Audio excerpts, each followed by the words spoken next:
We are getting closer and closer to Super Bowl 60, the Patriots against the Seahawks. And welcome into Patriots Today. I'm your host, Brett Alper.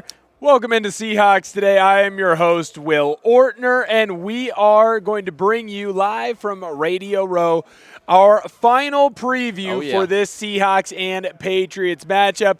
And I feel pretty confident, especially when I look at a lot of what the experts are saying about my Seattle Seahawks. Yeah, well, when the experts say it, and of course there are some experts, but when you go over and over and over and over, well, the experts tend to be wrong. So, but you know who's not going to be wrong? Us two, because we're going to be live on Patriots Today and Seahawks Today, 4:30 Eastern Time. And for you guys? 1:30 Pacific, that's 2:30 Mountain, that's 3:30 Central, and of course, 4:30 Eastern. Yes, we sir. will be live, having a grand old time. Hey, maybe even come away with a Mob Mentality t-shirt or a We're Back t-shirt.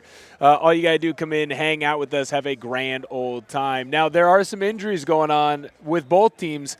I will let the loser go first. Oh, if you wanted, so wouldn't you go first? But no, let's talk about the Patriots because they are the home team in Super Bowl 60. This is the injury report from Thursday, and you can see that even though on Wednesday Robert Spillane didn't practice, he was limited in practice on Thursday, came back and expect him to play. Harold Landry, though, a little bit of a concern.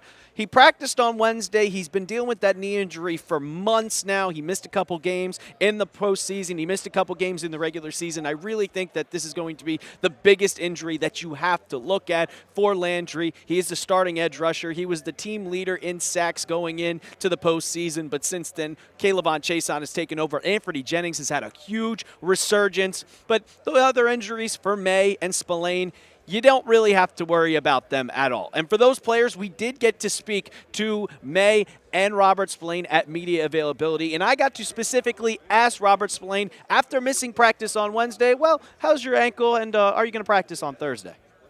Yeah, it's part of the recovery process timing. That was all part of the plan to take yesterday off, prepare to go today, and just really let it rip at practice today. How much are you looking forward to playing in this game? Kind of just what does it mean for you to be just around here just the entire week? Yeah, it means everything, not just for me, for my family, for this team. An accumulation of your life's work all coming to the pinnacle of our sport, which is the Super Bowl. So just really fired up to be out there with my teammates. Now, Spillane talked to me and talked to the entire media and said that he's 100% confident that he plays. I watched him walk in media availability. There was no limp on that ankle, but he was precautionary going into Wednesday's practice to kind of have him out, have him get a little bit rest, but I expect him to play and be effective. We know when he's out of the game that the Patriots, their broken tackle percentage goes from like 4 to 9%. So he is a big part of this defense. Now for Harold Landry, like we talked about earlier, he expects to play. We saw this tweet from Mark Daniels, and he says he anticipates him suiting up and playing against the Seahawks on Sunday. But I have the big question that probably everybody's asking. Is he going to be effective? And if not, we'll see Anthony Jennings and also Elijah Ponder go into this one. Now, Will, I'm not going to talk about Drake May's injury because we've heard from him multiple times about his shoulder. He says he's fine, and I think that you can assume the same for your quarterback with his oblique injury.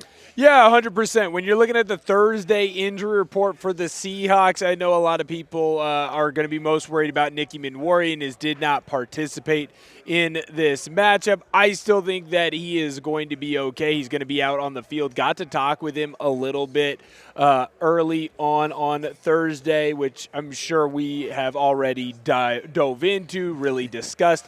I do believe that Nick Emmanwori is going to be okay to go in this game. Will he be 100%? Probably not. But it is a low ankle sprain. It's not a high ankle sprain like he had earlier on in the season. That is something that you can play through. When you look at some of the other injuries for the Seahawks, you're right. Sam Darnold, he's fine. He's fine. He's going to go out and play. Both quarterbacks are going to be ready to go. Charles Cross is someone to keep an eye on, of course. He was limited in practice, going to basically be limited in practice all stinking week. Robbie Utes, I don't know that he will be able to go, but the fullback has not been used as much as I think we previously had thought going into this year. Now, I do want to ask you down below in the comment section. I don't need to ask you, Alper, because I know what your opinion is going to be. Who's got the worst injury report? Let me know down below in the comment section, whether you're on Patriots Patriots Today or Seahawks Today. Type C if the Seahawks have the worst injury report. Type NE if the Patriots have the worst injury report. Who you got to watch in the matchup? Well, I will say, are you getting flashbacks to Super Bowl 49 with Cam Chancellor?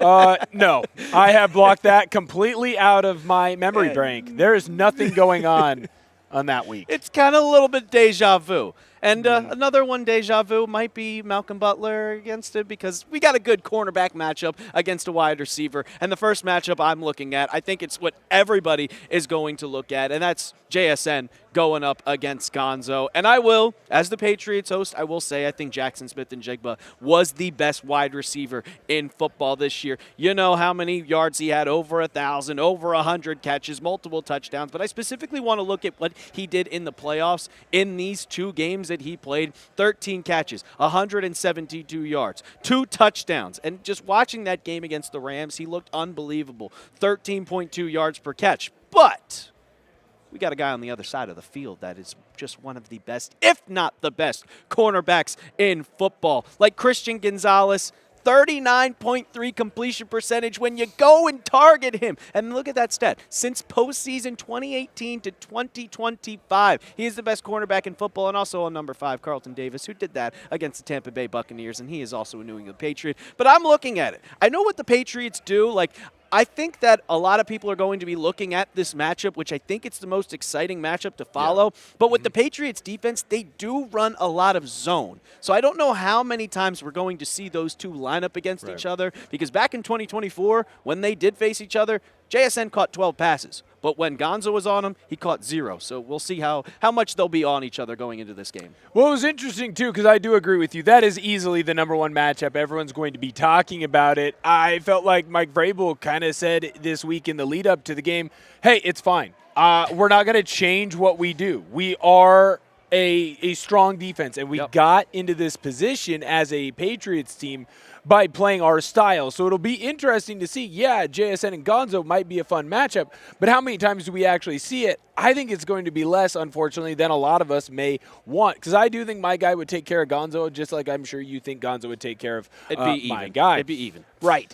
The matchup that I'm diving into that I do think is going to be very important is the Seahawks defensive line versus the Patriots offensive line. Now, the Patriots offensive line, look, struggles have been kind of happening this year in the postseason. When you look at the 3 postseason games that the Patriots have, there's 15 sacks that Drake May has taken. Now, to be fair, Odafe Oweh is a fantastic edge rusher, and he got around the edge a couple of times. Hey, you know who else is a fantastic edge rusher? Will Anderson Jr., he got around the edge a couple of times. Now, while Seattle might not have a true blue edge rusher to the same degree as an Odafe Oweh or to the same degree as a Will Anderson Jr., they have a multitude of guys that can come at you in waves. And what I really noticed from getting to interview a bunch of different guys this week on that defensive line is how hungry and how excited they are to play against this crew. They're also excited for the position that their coaches can put them in. Seattle has done a great job all season long, especially on the defense with head coach Mike Macdonald, of setting up his players for their best success. Leonard Williams, I had a chance to sit down and talk with him during media availability, and he really expanded upon that idea. I think they do a good job of, just having passion, having want to, and showing desire in their guys. They put the guys in right positions. They coach us all differently. And what I mean by that is, they know my skill set is different than Byron Murphy's skill set. And because of that, they're not going to treat us like the same person. I've been a part of certain organizations where they coach everyone in the D-line room the same. They coach everyone in the wide receiver room the same, when really we're all different. We're all unique in our own ways. And I think that's what this team does a good job of, is, leaning into our uniqueness and allowing us to let it shine. It's perfectly said right there by Williams. They would not be in the position that they're in right now if they didn't have coaches that understood who their players were, and that the Seahawks did not set up a game plan to best showcase that defensive line. And I think that you're going to continue to see that on Sunday. Will it be enough to get the victory? I'm not going to outright say that, but I feel pretty confident in my crew. I'm confident in the offensive line in a sense that if you give Drake May time to throw, he is going to, I don't care who your secondary is, he's going to complete the pass. Question is, can Will Campbell be able to hold up? But I know Josh McDaniels, this is his 10th Super Bowl appearance, and he also did win Assistant Coach of the Year. Shout out to him getting that honor. he's going to come up with a game plan to get the ball out quick. And the question is, are they going to be able to get to Drake May within 2 seconds? I'm not 100% sure. I understand that. Speaking of things that you can get in 2 seconds, check out this sexy shirt I got on right now, Mob Mentality. We've got the black, we've got the navy, got the head honcho right in the middle, 4 stars all around him. In the comment section and description of today's video, we're going to have that link, chatsports.com/mob shirt. All you got to do, click on it.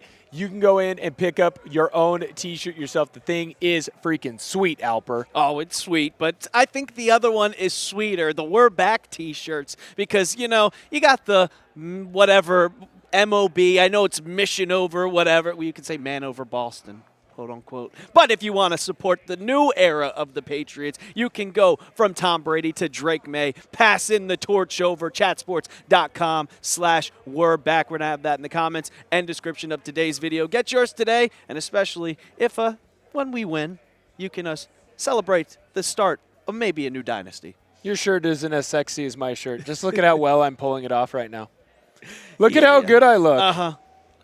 Tell the people how good I look, Alper. Well, you know who else looks really good? This Patriots defensive line, and I think that's the next matchup that you got to look forward to, and it's literally vice versa. And we've talked about this multiple times, how we think this game is going to be won in the trenches. The Seahawks defensive line is great, and you know who's second best or could be first best, vice versa? If you probably asked every single Patriots fan and every single Seahawks fan, who is the best and who's second? Because Christian Barmore and Milton Williams have been absolutely insane throughout the regular season and through the postseason. We know what the regular season was. When Milton Williams went out, this defense went to crap. But when they're in the game, specifically Milton, you can see through the playoffs, 17 pressures, over an 80 PFF grade, 2 sacks, 5 tackles, 3 for loss. And Christian Barmore, yeah, he only has 8 pressures, which is still a lot. 1 sack, which he had against Denver. Shout out to Quinn Miners because you cannot guard him for crap. 7 tackles.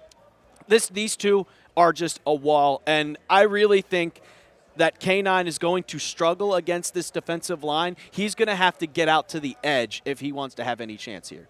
Yeah, I think that this is a crew that as long as the offensive line gets rolling and helps open up a lot of things, I think that the Seahawks O-line and I think that the running game as well can still have a lot of success. What I will say about this Patriots team that I don't think enough people give them credit for is they are very underrated on that defense, and they are very good. I feel like there's a lot of talk, and look, it's well-deserved, right? Seahawks defensive line. The Texans defensive line. You're talking about the Denver Broncos defensive line. The Patriots should be included in that, and it is unfortunate that they haven't been so. I will note this, though. The Seahawks offensive line, they're already getting prepped for that defense. Here's what Gray Zabel had to say on that defense in New England. 2 elite defensive tackles. Got my work cut out for me. It's going to be a great challenge to go up against those guys. And I always appreciate going up against elite level players and competitors like that because it kind of shows you on the rankings of like where you're at. Because every weakness you have is just going to be magnified, especially on the biggest stage like the Super Bowl. So it's going to be fun. It's going to be a challenge, and we're excited for Sunday. It's going to be interesting to see because Gray Zabel being such a young player, kind of like on the Patriots side, they're both going up against defensive lines that are threatening. They're both respectable. Both offensive lines are respecting the defensive lines. So I think that people are going to think it's a low-scoring game, but this game is going to be won with whoever has the best defensive line. I think that it's going to be the Super Bowl MVP. I don't know about you. You think the defensive line is going to be the Super Bowl MVP? One of those players. I could get down with that, especially with the way that some of the turnovers DeMarcus Lawrence has been creating. Uchenna Nwosu, by the way, sneaky, gigantic individual. Great individual. Maybe he'll win Super Bowl MVP. Let us know who you think is going to win Super Bowl MVP down below in the comment section. Whether you're on Patriots Today or Seahawks Today, sound off. Make sure you exercise your right to have your voice heard. I think someone told me that about voting. We're talking about it in the comment section today. Yep. Last matchup that we have to watch, unfortunately or fortunately, is going to be the most important matchup because we're talking about the most important position in all of sports and the 2 guys who are playing that, of course, that is Darnold and Drake May. When you look at the 2025 playoff stats for both so far, I would say that while the yardage number is very high and Drake May has gotten the job done, I would say that that number is a little bit lower than what it had been during the regular season. Some of that can be weather, some of that can be the defenses that he played. Sam Darnold, that completion percentage is very high. Now his yardage, of course, is a little bit down. What's most important, though, to note, while the touchdowns are the same, QBR, it favors one, but that can also be because, well, San Francisco got boat raced, and that's why we're getting to play down in their place, and they're having to stay at home. What's most important, it's going to be that interception and fumble number, and you can see right now Sam Darnold has done something that he didn't do for most of the regular season, and that is not turn the football over. Drake May is now doing something that he didn't really do during the regular season, and unfortunately for Patriots fans and for Drake May, that is turning the football over. What I do think is important in this game and will be important throughout this entire Sunday night is going to be what team turns the ball over more, because the team that does that is going to probably end up in the loss column. I have a hard time with how well both of these defenses play, how great the special teams are, and how great the offenses are to have one team with a bunch of turnovers that doesn't get the victory. What do you say, Alper? I mean, I agree 100%. The team that takes care of the football is going to win the game. I mean, you can go back to just the Houston game against the Patriots. The defense forced, couldn't tell you, 4 interceptions, a bunch of fumbles against that Texans team, and they still had a chance late in the third quarter. We were only up 5, but for Drake May, I know he's had a little bit of fumbling problem and a couple interceptions, but the one thing that everybody isn't talking about is just the way that he can create plays with his legs. And not many people even realize it. I think it was the Texans that they said, well, we didn't realize how athletic he truly was. But for turnovers, I know Drake is taking that in because we heard it from him himself. He's got to stop the turnovers. Learn about myself? Yeah. Man, y'all guys have good questions. I'm getting asked a lot today. What am I still learning about myself? Just the confidence in myself to bounce back from negative plays. I think that's something I've really grown a lot this year in, being able to keep that same mentality that I started out the beginning of the year with, and just bouncing back after that, after drives. Threw pick 6 in Cincinnati, and we went down there and scored the next drive. I've had some plays where I wish I had back, and just trying to be that player in the big moments that wants the ball and wants to make plays and help the team win. The turnover battle is going to be the most important stat, in my opinion, in this game. The team that wins that turnover battle is going to come away with a victory. Of course, that isn't the craziest and most outlandish thought, but sometimes you just have to kiss, right? Keep it simple, stupid. Don't turn the football over. You are going to win. It was weird you looked at me in my eyes when I said kiss, Alper. Like, no, I don't know why you did it. I thought it was weird. It was very about? weird by you. It's a simple acronym, and everybody knows what kiss means. I thought it was weird that you jumped in there. Crystal ball time, though, right now. Go down below in the comment section and predict the score of Super Bowl 60. Let me know who you've got winning. Let Alper know who you've got winning. Is it going to be the Patriots? Is it going to be the Seahawks? Make your opinion heard. Alper, I am going to let you go first when it comes to your score prediction. And I think that both of us are going to pick our teams to win, obviously, because if you weren't doing it, then what are you doing? I got the Patriots winning this one, 27-24. I think it's going to be an extremely close game. If you look at the last, I don't know how many times the Patriots have taken on the Seahawks. You can go back to 2024, how close it was. Go back to the 2020 game. It came down to the last play. Super Bowl 49 came down to one of the last plays. This is a super close game, and we talked about it. The turnover battle is going to be key, and I think that Sam Darnold is going to throw an interception late, and the Patriots are going to go down the field, kick a field goal, and win Super Bowl 60.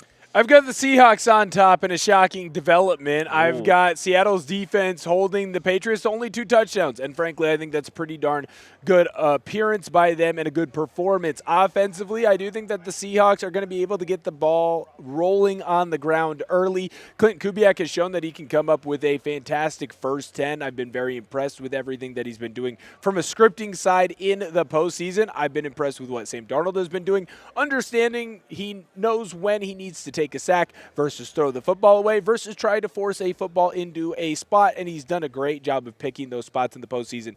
I think the Seahawks continue to roll. The defense ends up holding out, and the Seahawks come away with a victory. Now, both Alper and I did think that this would be a fun way to kind of end this preview and end, honestly, a dream come true of a week. To be able to be out here in Santa Clara, San Francisco, San Jose, basically the entire Bay Area, because we did end up hitting Oakland. I thought it'd be fun to kind of end the show with some of our favorite clips. And again, I am going to let Brett Alper go first. I'm going to say I enjoyed myself talking to Drake May, and I didn't even realize this.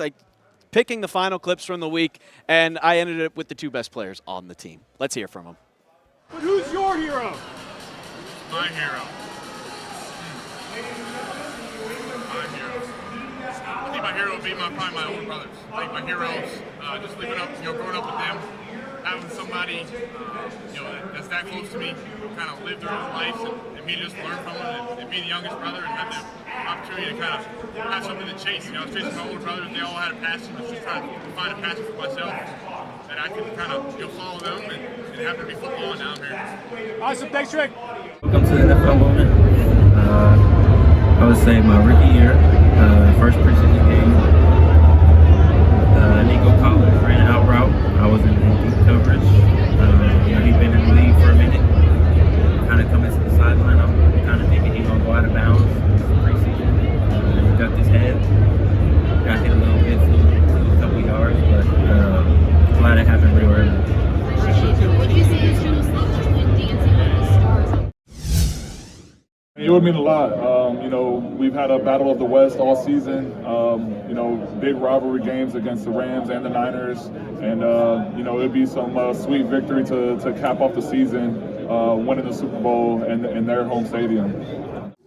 No, for sure. It's exciting. Honestly, it could have been in a school parking lot, wherever we would have wanted to win. But, the fact that it is in a division rival stadium, we win the game, it'll definitely carry some type of bragging rights for our fans, I guess. But honestly, for us, regardless, next year we got to come back and we're going to play them twice a year. So, it doesn't really matter for us. The ability for the Seahawks to come into such a hated division rival stadium and come away with a world championship would mean so much. And you heard that there from Leonard Williams and Ernest Jones, two of the leaders on this Seahawks squad. I just thought it was poetic, and it was the best way to kind of go into this Super Bowl 60 matchup. I'm very excited. Make sure that you hit that sub button over on Seahawks Today. We got you covered on the latest news, rumors, and anything that you could want with the Seahawks. Of course, we will be having our watch party, so if you want to hang out with us, go hit that sub button. And we will be live 4:30 Eastern time for the last game of the NFL season. And it's been a great ride, but it does not stop there. We got the offseason, free agency, draft content. If you don't want to miss out, hit that sub button. And always, go Pats. Go Seahawks. Easy for me to say. Thank you guys so much for viewing today's video. Can't wait to see you guys next time.